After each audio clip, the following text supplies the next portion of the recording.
పిల్లలకి స్కూల్ పాఠశాల అయితే పేరెంట్స్కి స్కూల్ పేరెంట్స్శాల.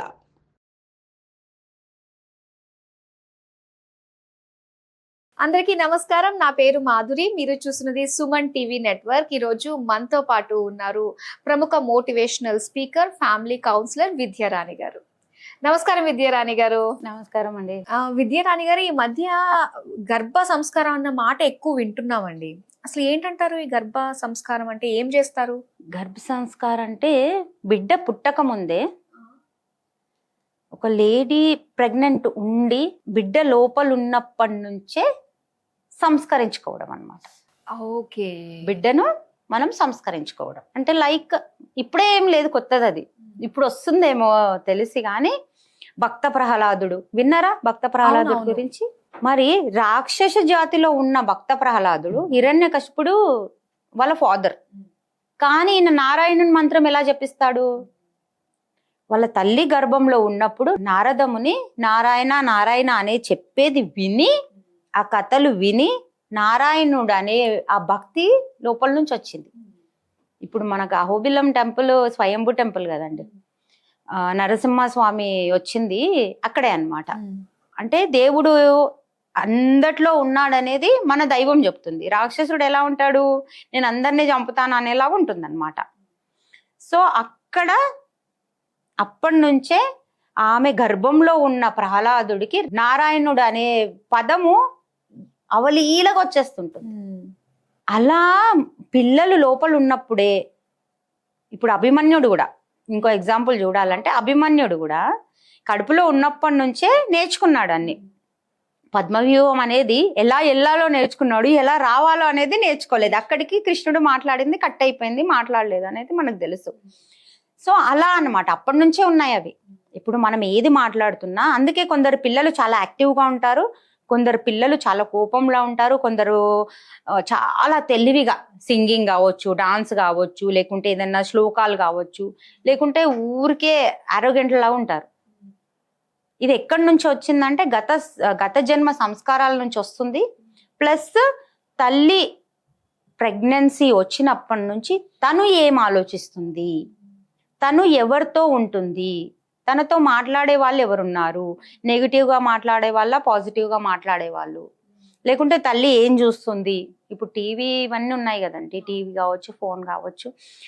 తల్లి ఏం చూస్తుంది, ఏం వింటుంది, ఏం మాట్లాడుతుంది, ఏం చేస్తుంది, 5 సెన్సెస్ తోని తల్లి ఏం చేస్తుంది బిడ్డ పైన పడుతుంది అనమాట. గర్భ సంస్కారం అంటే అది. అప్పుడు ఏం చేయాలంటారు? అంటే ఎలా ఉండాలి ఏంటనేది కథల రూపంలో, శ్లోకాల రూపంలో చెప్పి వాళ్ళని సంస్కరిస్తారా? ఎలా ఉంటుంది అంటారు అసలు? ఎస్, ఇప్పుడు మా కౌన్సిలింగ్ క్లాసెస్ లో ఎలా ఉంటుందంటే, గర్భ సంస్కార క్లాసెస్ కూడా ఇస్తాం కాబట్టి ఫస్ట్ తల్లికి తండ్రికి కూర్చోబెట్టి మనం అడుగుతాం, మీ బేబీ ఎలా ఉండాలనుకుంటున్నారు. మనం అలా క్రియేట్ చేసుకోవచ్చు.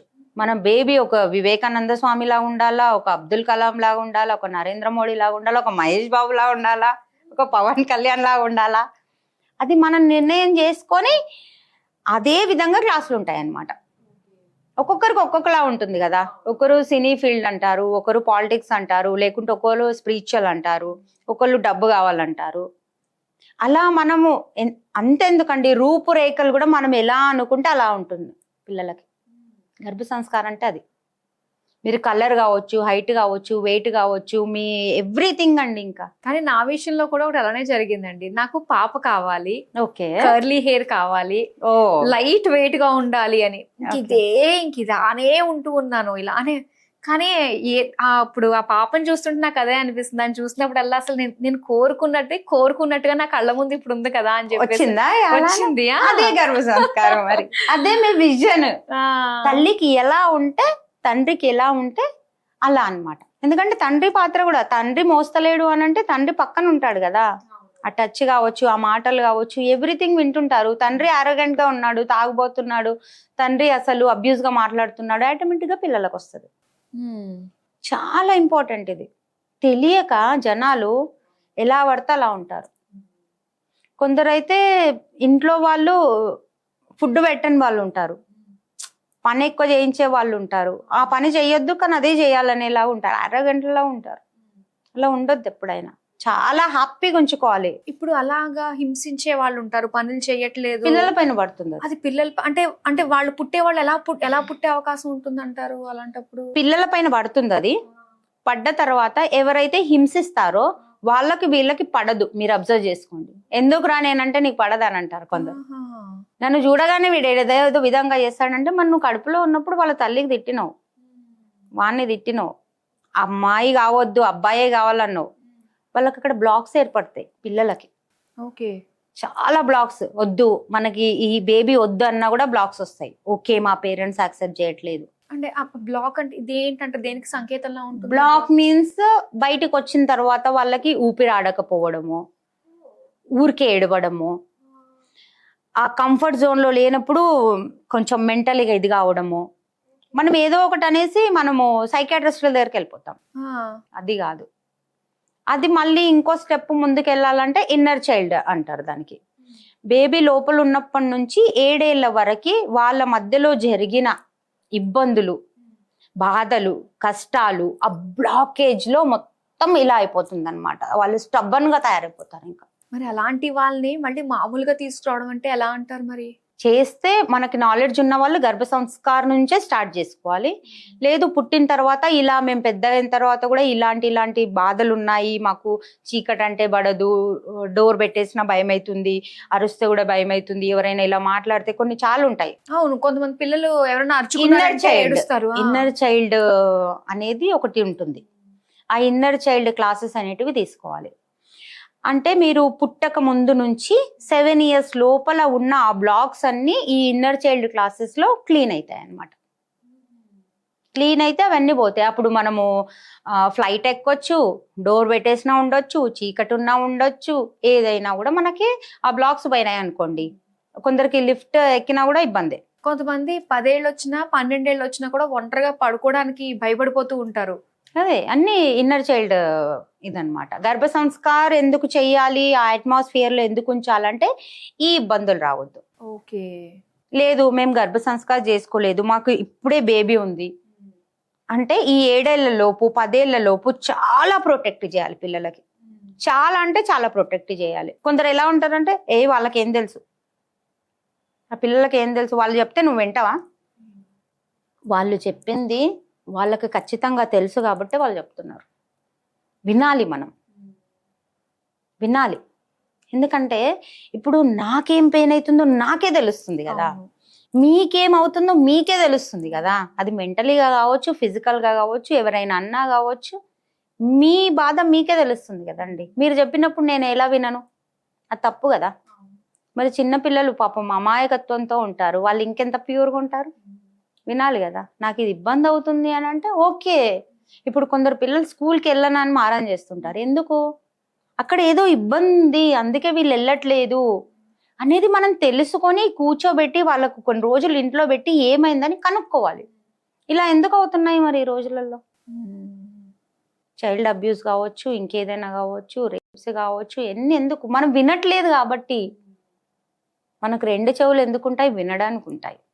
వినాలి, ఒకరు మాట్లాడుతున్నప్పుడు వినాలి, అర్థం చేసుకోవాలి. నీ విషయంలో ఇబ్బంది పెడితే నువ్వు మాట్లాడే రైట్స్ ఉంటాయి, వేరే వాళ్ళ విషయంలో నువ్వు డిసిషన్ తీసుకోవచ్చు. ఎవరికైనా సరే, చిన్న పిల్లలకైనా కూడా అదే రెస్పెక్ట్ ఇవ్వాలి. మీరు లేదు, మీరు కాదు, నువ్వు ఓకే, కానీ ఆ నువ్వు కూడా ప్రేమగా ఉండాలి. ఏదో వల్గర్గా ఉండొద్దు. తెలిసిపోతుందండి, వాళ్ళకి తెలిసిపోతుంది. ఆ గర్భ సంస్కారంలో ఇవన్నీ మనం చేసుకోవచ్చు. అలాంటి వాళ్ళు ఇంట్రెస్ట్ ఉంటే ఇలాంటి క్లాసెస్ తీసుకోవచ్చు. లేదు మాకు పిల్లలు చిన్నగా ఉన్నారు, ఇప్పుడు ఎలా నేర్చుకోవాలంటే మీరు పేరెంటింగ్ నేర్చుకోవాలి. అప్పుడు వాళ్ళకి బ్లాక్స్ రావన్నమాట. కొందరు ఓపిక లేకుండా కొట్టేయడము, తిట్టేయడము, నాకు ఎంత బిజీ ఉన్నా తెలుసా, సతాయిస్తున్నారు అని చేయడము, అవన్నీ రాంగ్. ఒక్కరిద్దరికి ఈ రోజులలో ఇంత ఇబ్బంది పడితే ఒకప్పుడు ఎంతమందిని అనేవారు. అదే కదా. ఆ ఓపిక ఉండాలి. కాకపోతే ప్రతి ఒక్కరు పెళ్లి కాకముందే ఎలా మనం పిల్లల్ని పెంచాలి అనేది నేర్చుకోవాలి. నేర్చుకుంటే చాలా బాగుంటుంది. నిజంగా గర్భ సంస్కార్ ప్రతి ఒక్కళ్ళు ఎవరైతే ప్రెగ్నెంట్ గా ఉంటారో, ప్రెగ్నెన్సీకి ప్లాన్ చేస్తారో ఎస్, అప్పటి నుంచి కూడా ఇలాంటివన్నీ తీసుకుంటే గనక మంచి పిల్లలు ప్రెగ్నెన్సీ నుంచి ప్లాన్ చేసే వాళ్ళు అన్నారు కాబట్టి మీరు ఏ సోల్ ని ఇన్వైట్ చేసుకోవాలనేది కూడా ఉంటుంది. అబ్బా, అయితే ఎప్పటి నుంచి పెళ్ళైన దగ్గర నుంచి కూడా చేసుకోవాల్సిందే అయితే ఇది. అంతే, ప్రతి ఒక్కటి అద్భుతమే అండి. ఇప్పుడు ఎందుకంటే ఒక ఫోన్ కో ఒక దేనికో ఒక దానికి మాన్యువల్ అనేది ఉంటుంది. మనకు లేదా? ఉంది, కానీ జనాలకు తెలియదు. మనం ఎలా కూర్చోవాలి, ఎలా మాట్లాడాలి, ఏ ఏజ్ లో ఏం చెయ్యాలి, చిన్నప్పుడు చదువుకోవాలి, పెద్ద అయిన తర్వాత ఏం చేయాలి, ఏ ఏజ్ లో పెళ్లి చేసుకోవాలి, ఏ ఏజ్ లో పిల్లల్ని కనాలి, ఏ ఏజ్ లో బాధ్యతలను తీసుకోవాలి, ఏ ఏజ్ లో ఈ టైం పాస్ చేసే మైండ్ సెట్ తీసేసేయాలి, ఏ ఏజ్ లో ఎలా ఉండాలి అనేది అన్నీ ఉంటాయి. మరి ఒకప్పుడు పెద్దవాళ్ళకి ఎందుకు వెళ్ళి అడిగేవాళ్ళు? వాళ్ళు కరెక్ట్ గా ఉండేవాళ్ళు కాబట్టి పెద్దవాళ్ళకి అడిగేవాళ్ళు. ఇప్పుడు పెద్దవాళ్ళు మొత్తం తెల్లంటికలు తీసినా వేస్టే, నాకేం తెలియదు అంటున్నారు. ఎందుకు అంటే వాళ్ళకి ఏం కరెక్ట్ గా ఎలా ఉండాలి అనేది వాళ్ళకి తెలియదు. మనం అలా ఉన్నాం అనుకోండి, ఆటోమేటిక్ గా మనకే వచ్చి అడుగుతారు పిల్లలు. ఇంకే క్లాసెస్ అవసరం లేదు పిల్లలకి. ఫస్ట్ అన్ని రకాలుగా మనం నాలెడ్జబుల్ గా ఉండాలి. ఎస్, అప్డేట్ కావాలి. చాలా బాగా తెలియజేసినందుకు ధన్యవాదాలండి. Thank you Madhuri.